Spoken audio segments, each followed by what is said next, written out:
প্রেমেন্দ্র মিত্রের লেখা একটি গল্প আজ আমি পড়ে শোনাব। গল্পটির নাম নিরুদ্দেশ। ৫,০০০ টাকা পুরস্কার। ৫০০ নয়, ৭০০ নয়, একেবারে ৫,০০০।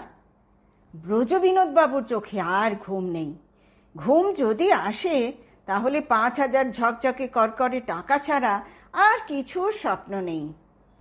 কখনো সে ৫,০০০ টাকা ঝনঝন করে তার সিন্দুকে পড়ে রূপোর ঝর্ণার মতো, কখনো বা খসখসে খাস্তা নোট হয়ে রাশি রাশি তার বিছানাময় ছড়িয়ে পড়ে চৈতি হাওয়ায় বনের ঝরা পাতার মতো।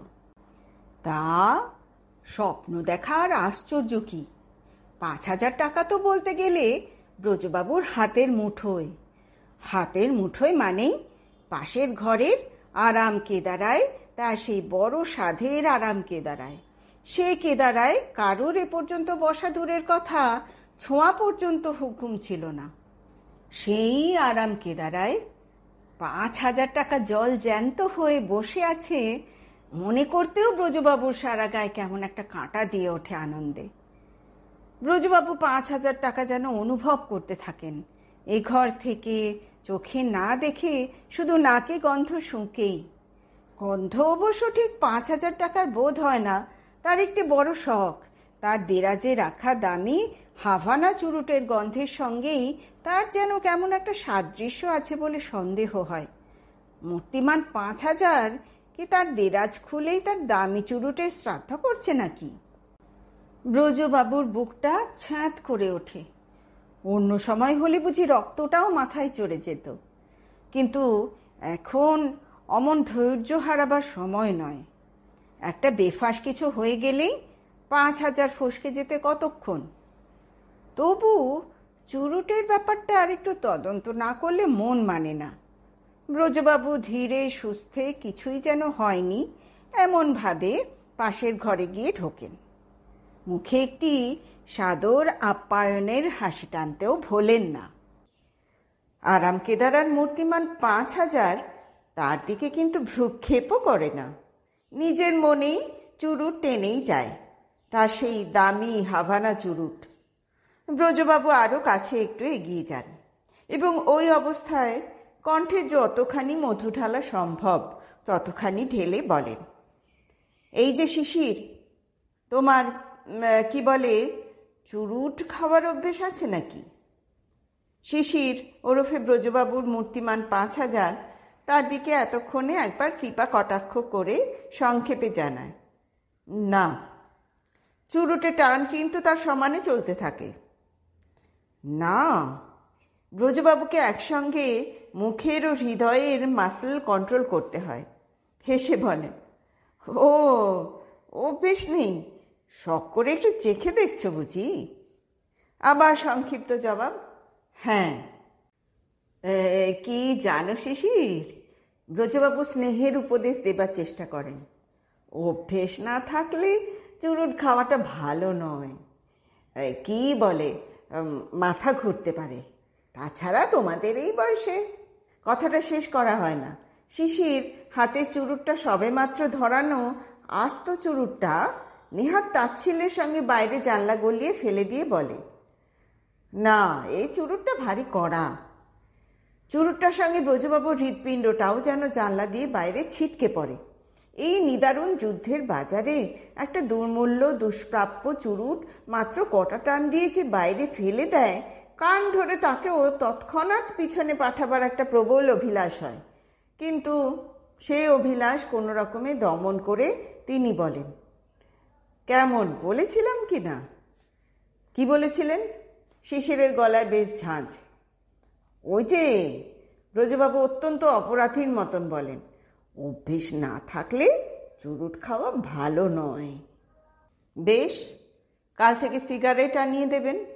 একটু একটু করে অভ্যেস করতে হবে। শিশির আদেশ জারি করে। সিগারেট আনিয়ে দেব? ব্রজবাবু খানিক্ষণ স্তম্ভিত হয়ে থাকেন, একেবারে বিস্ময়ে নির্বাক।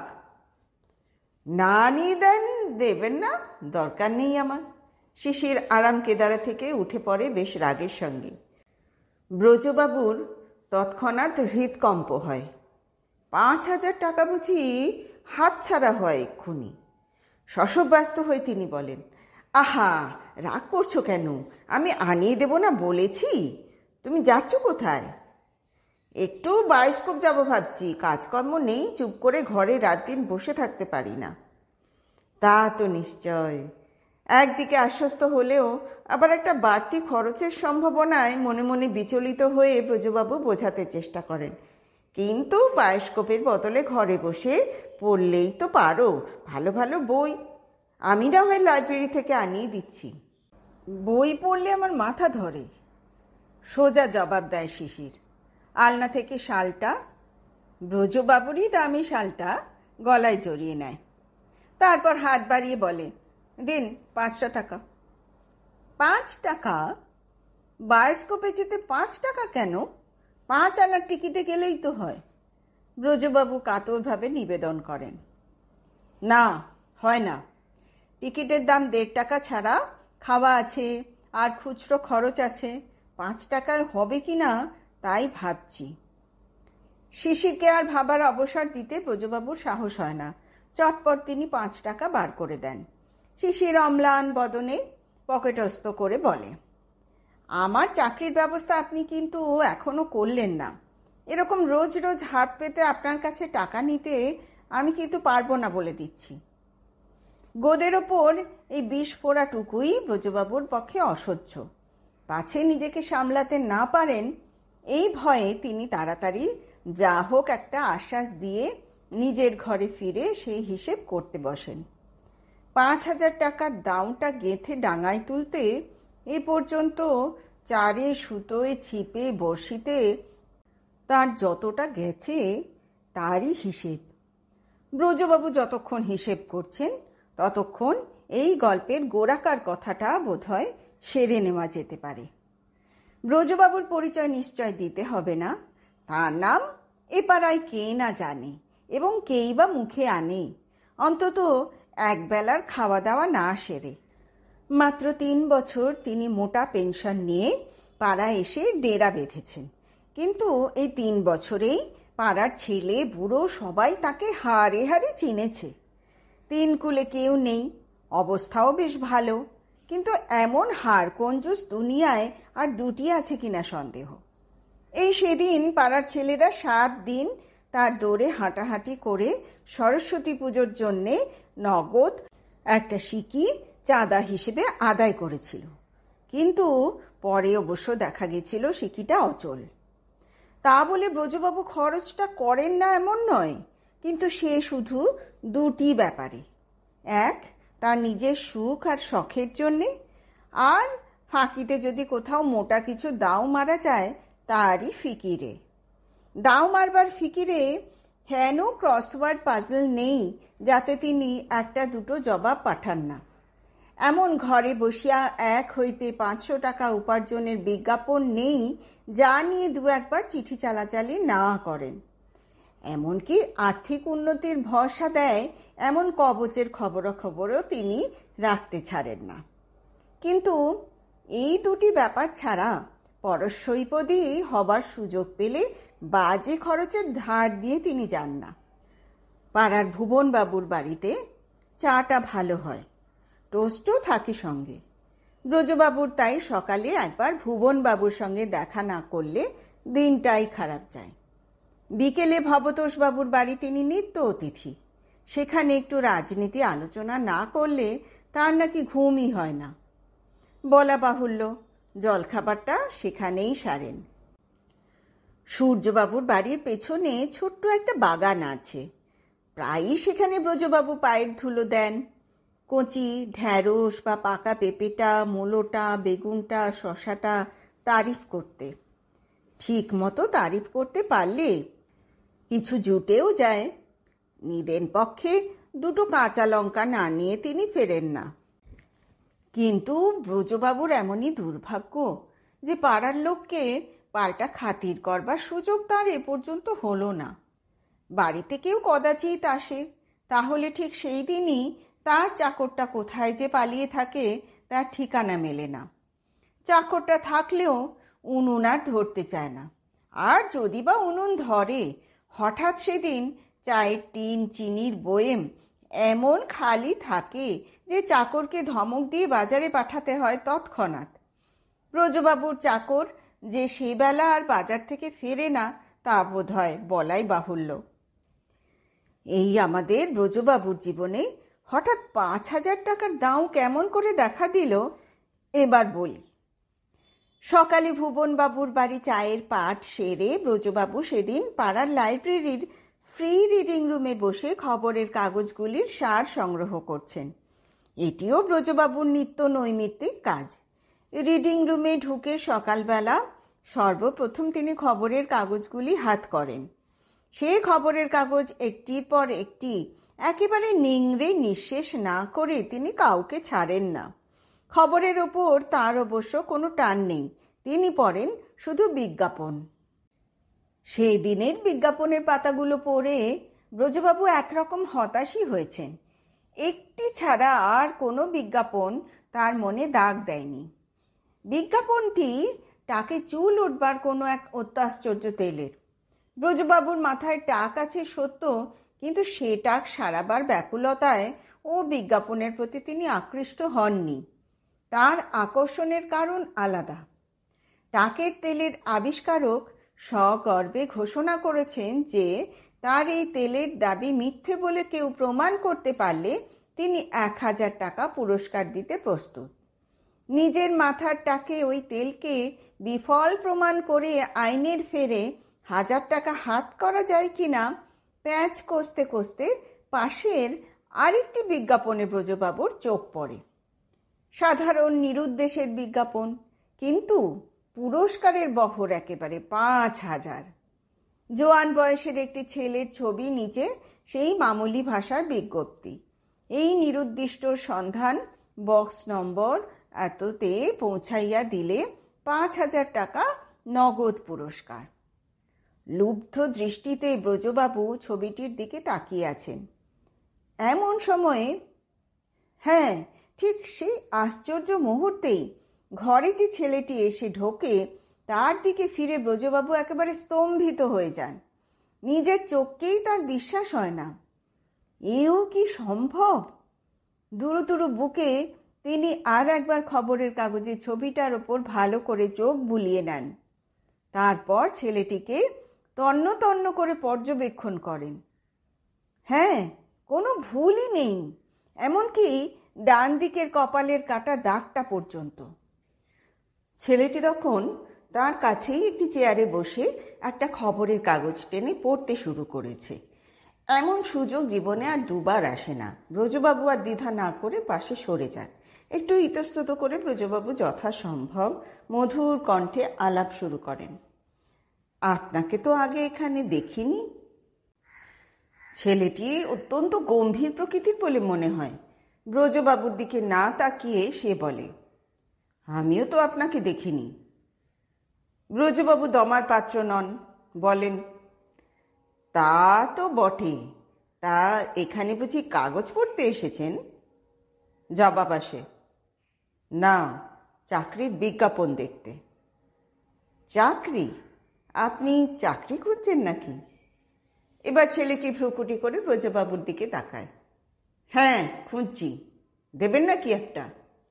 ব্রজবাবু একটু বুঝি হকচকিয়ে যান, কিন্তু তক্ষুনি সামলে নিয়ে বলেন, তা চাকরি একটা চেষ্টা করলে কি দেওয়া যায় না? কথাটা খুব নিচু গলাতেই ব্রজবাবু বলার চেষ্টা করেছিলেন, কিন্তু কেমন করে টেবিলের ওধারের কজনের কানে গেছে দেখা যায়। একজন বলে ওঠে, ব্রজবাবু আজকাল চাকরি বিলাচ্ছেন নাকি? পাড়ার চাঁদা চাওয়া এই ফাজিল ছেলেগুলোকে ব্রজবাবু দু চক্ষে দেখতে পারেন না, কিন্তু এখন বাজে ঝগড়ায় সময় নষ্ট করা চলে না। না না, এই বলছিলাম বলে একটু হেসে সেই প্রসঙ্গে দাঁড়ি টেনে ব্রজবাবু আবার তার নতুন শিকারের প্রতি মনোযোগ দেন। তা আপনি থাকেন কোথায়? কোথাও না, যখন যেখানে সুবিধে হয়। ব্রজবাবুর নাড়িটা ডবল কদমে চলতে শুরু করে। সহানুভূতিতে একেবারে গলে গিয়ে তিনি বলেন, জানাশোনা কেউ নেই বুঝি এখানে? ভারী দুঃখের কথা তো। চাঁদা চাওয়া ফাজিল ছেলেদের একজন বলে ওঠে, অত যদি দুঃখ তাহলে ভদ্রলোককে আপনার বাড়িতে জায়গা দিন না দুদিন। ফাজিল ছেলেটাকে এবার ব্রজবাবুর আশীর্বাদ করতে ইচ্ছে হয়। কথাটি একেবারে লুফে নিয়ে তিনি বলেন, তা কি আর দিতে পারি না? বিপদের দিনে লোককে যদি জায়গা দিতে না পারলাম তো বাড়ি ঘর আছে কি জন্যে? খানিকক্ষণ সমস্ত ঘর একেবারে স্তব্ধ স্তম্ভিত। দেয়ালের টিকটিকিটা নাকের কাছ দিয়ে একটা সুপুষ্ট মাছি অকুত ভয়ে হেঁটে চলে যায়। সে অস্বাভাবিক স্তব্ধতা নিজেই একটু সলজ্জ হাসে বিচূর্ণ করে ব্রজবাবু বলেন, কিন্তু উনি কি আর তা থাকবেন? সুবিধে হলেই থাকতে পারি, ছেলেটি তাচ্ছিল্য ভরে জানায়। কিন্তু ব্রজবাবু হাতে স্বর্গ পান। সেই সকাল থেকেই 5,000 টাকা সেই রত্ন অর্থাৎ শিশির ব্রজবাবুর বাড়িতে অধিষ্ঠিত। ব্রজবাবু শিশিরকে বাড়িতে তুলেই খবরের কাগজের বক্স নম্বরের ঠিকানায় চিঠি পাঠিয়ে দিয়েছেন। এক মুহূর্ত বিলম্ব করেননি। 5,000 টাকা সিন্ধুকে তুলতে আর কতক্ষণই বা বাকি, কিন্তু সেই ততক্ষণই শিশিরকে ধরে রাখা এমন সমস্যা হবে কে জানত। সকালবেলা খেতে বসেই শিশির গোলমাল শুরু করেছে, ছো এরকম চাল খাওয়া যায় নাকি, আর ঘি কোথায়? ব্রজবাবু সংকুচিতভাবে বোঝাতে চেষ্টা করেছেন যে বাজারে সব ঘি ভেজাল, সেই ভয়েই তিনি ঘি খাওয়া ছেড়েছেন। বেশ তো, মাখন গলিয়ে নিলেই পারেন, ঘি নইলে আমার খাওয়া হয় না, অম্লান বদনে বলেছে শিশির। তারপর এক এক করে সব রান্নারই খুঁত ধরে জানিয়ে দিয়েছে যে মাছ মাংস তরি তরকারি দুবেলা তার ভালো মতো চাই, নইলে সে এখানে থাকতে পারবে না। তবে হ্যাঁ, রাত্রে লুচির সঙ্গে রাবড়ির বদলে ভালো কাঁচা গোল্লা হলে তেমন কিছু আপত্তি নেই। 5,000-এর খাতিরে ব্রজবাবুকে তারপর সব বন্দোবস্তই করতে হয়েছে, কিন্তু তাতেও রেহাই আছে কি? এক এক করে শিশিরের বায়না মেটাতে মেটাতে নিজের শোবার ঘর আসবাবপত্র বিছানা ছেড়ে ব্রজবাবু পাশের এই কুঠুরিতে এসে উঠেছেন। যা কিছু তার ব্যবহারযোগ্য কাপড় চাদর সেসবে তার নিজের অধিকার আর নেই। শিশিরই ইচ্ছে মতো তার সদ্ব্যবহার করে। নেহাত জামাটা জুতোটা মাপে মেলে না বলেই বোধহয় ছোঁয় না।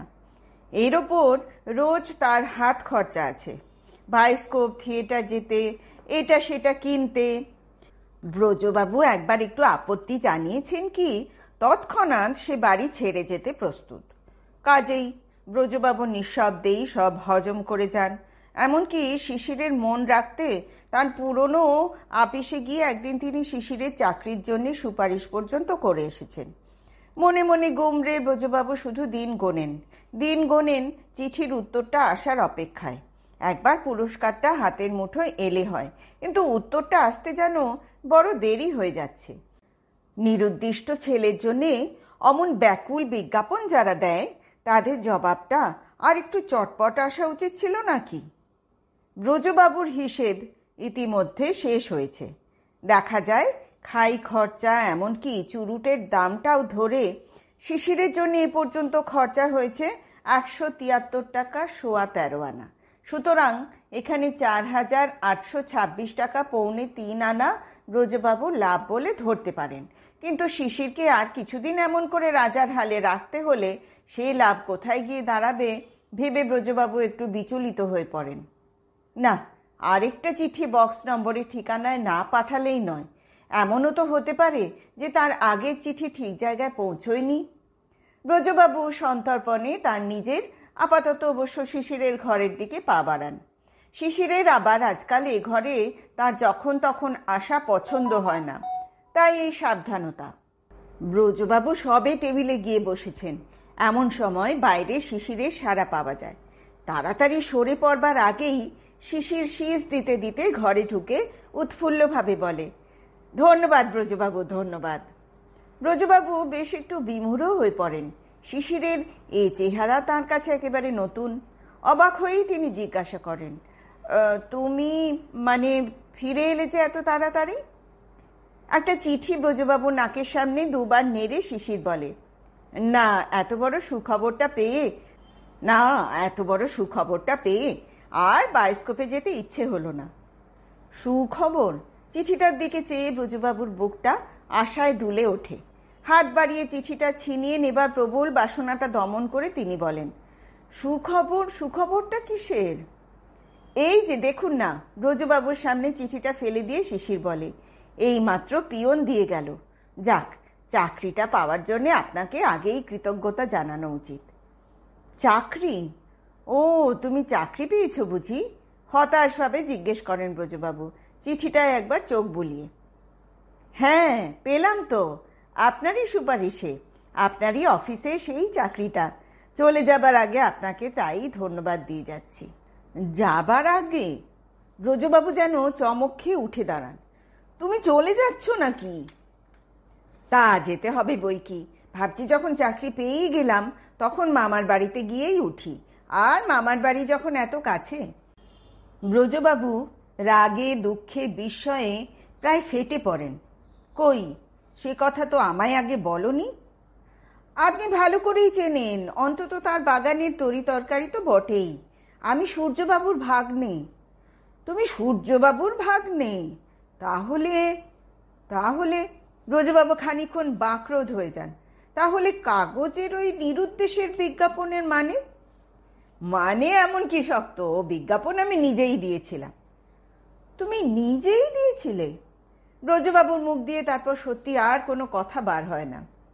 আগে হ্যাঁ, আমি ছাড়া আর কে দেবে বলুন? আমি যে নিরুদ্দেশ এ কথা আমার চেয়ে আর বেশি কে জানবে? ব্রজবাবুর ঠোঁট দুটো একটু নড়ে মাত্র। অর্থহীন দু একটা অব্যয়পদ তা থেকে বার হয়। তারই উত্তরে বিশদভাবে নিজের কথা ব্যাখ্যা করে শিশির। নিরুদ্দেশ হওয়া আশ্চর্য আর কি বলুন? এত কষ্টে লেখাপড়া শিখেও বেকার হয়ে বসে থেকে থেকে নিজের ঠিক উদ্দেশ্যও বলতে পারেন খুঁজে পাচ্ছিলাম না। তাই ওই নিরুদ্দেশের বিজ্ঞাপন। তাহলে ওই 5,000 টাকার পুরস্কার? এতক্ষণে ব্রজবাবুর কণ্ঠ থেকে যেন একটা অস্ফুট আর্তনাদ বার হয়। হ্যাঁ, 5,000 টাকা তো আর সোজা কথা নয়। অত টাকা আমি এখন পাবো কোথায়? তবে টাকাটা জোগাড় করতে পারলেই আমি দিয়ে দেব ঠিক করেছি। শেষ পর্যন্ত অনেক ভেবে ঠিক করেছি টাকাটা আমি নিজেকেই দিয়ে দেব। কারণ সত্যি কথা বলতে গেলে আমি নিজেই নিজেকে খুঁজে পেয়েছি। হঠাৎ এই চাকরিটা পাবার সঙ্গে সঙ্গে আশ্চর্যভাবে আবিষ্কার করে ফেলেছি নিজেকে। সুতরাং পুরস্কারটা ন্যায় তো আমারই প্রাপ্য। অবশ্য চাকরির জন্য ধন্যবাদটা সম্পূর্ণ আপনার পাওনা। এই চরম আঘাত ব্রজবাবুকে বসিয়ে দেয় একেবারে। শিশিরের এগিয়ে দেওয়া তারই নিজের আরামকে দাঁড়ায়।